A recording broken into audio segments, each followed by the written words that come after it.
Cette salle blanche, comme celle de l'université Paris-Diderot, fait partie d'un réseau des plateformes technologiques de l'université Sorbonne-Paris-Cité.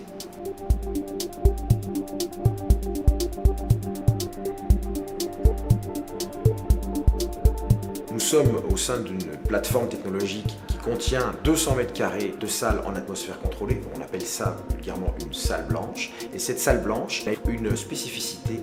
Elle est dédiée à la fabrication de composants, de dispositifs optoélectroniques à base de matériaux alternatifs. Il s'agit notamment de matériaux semi-conducteurs organiques. Il s'agit de matériaux comme le diamant, comme les oxydes, et éventuellement du graphène ou des nanotubes de carbone.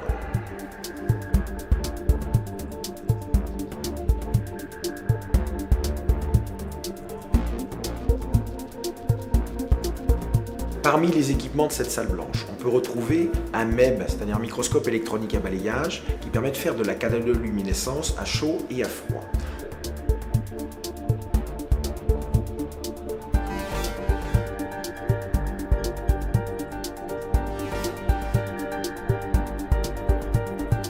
On retrouve un système de lithographie électronique. On retrouve également un local de photolithographie.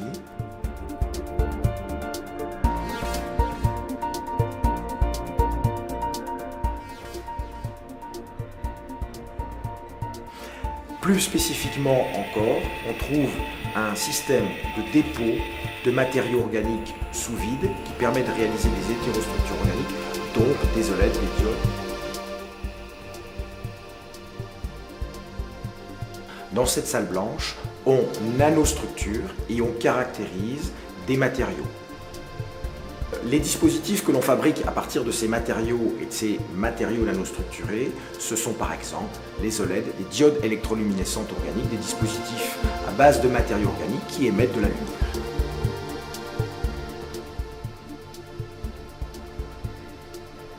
On la réalise en déposant des matériaux organiques sur des substrats verts qui ont été préalablement nettoyés en salle blanche.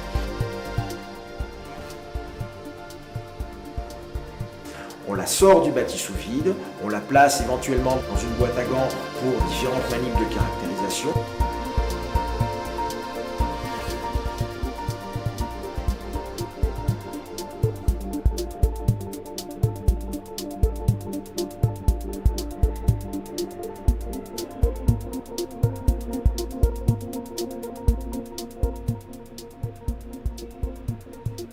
On les sort de la boîte à gants et on les excite électriquement et on voit émettre par exemple de la lumière, ici rouge, vert ou jaune, suivant les matériaux qui ont été utilisés.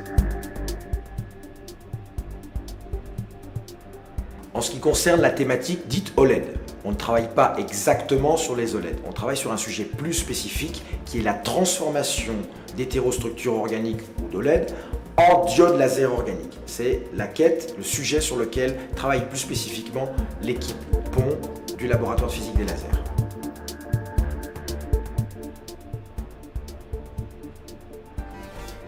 Parmi les objets qui sont nanostructurés dans cette salle blanche, on parle de cristaux photoniques. Ce sont des matériaux donc structurés qui changent les propriétés de propagation de la lumière.